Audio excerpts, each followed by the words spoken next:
अकोल्यात पत्नी आणि चिमुकल्या मुलीचा खून, शहरात खळबळ।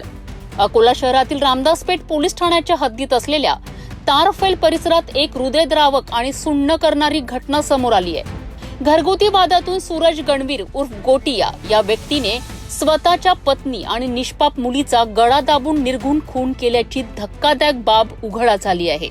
मिळालेल्या प्राथमिक माहितीनुसार आरोपी सूरज गणवीर याने आपल्या 25 वर्षीय पत्नी अश्विनी गणवीर आणि 3 वर्षाच्या आयशा गणवीर या चिमुकलीचा गळा दाबून केला खून।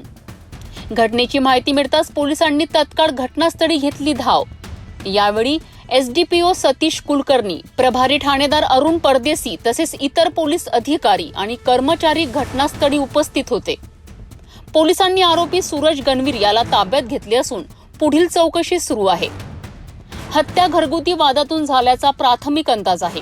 या घटनेमुळे परिसरात भीतीचं आणि संतापाचं वातावरण पसरलं आहे। शवविच्छेदनासाठी मृतदेह जिल्हा रुग्णालयात पाठवण्यात आला असून पोलिसांची चौकशी सुरू आहे।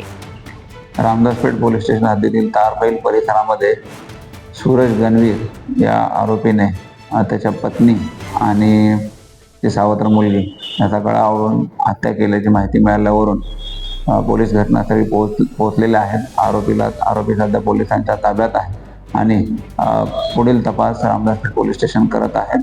परिसरात कुठल्याही कायदा सुव्यवस्थेची परिस्थिती नाही, पोलीस लक्ष ठेवून आहे। पती पत्नीचा वाद आहे। सूरज गणवीर आणि ही जी महिला आहे त्यांचं नुकतंच लग्न झालेलं होतं आणि त्यांचे आपसात पती पत्नीतल्या वादातून हा सदर प्रकार घडल्याची शक्यता आहे।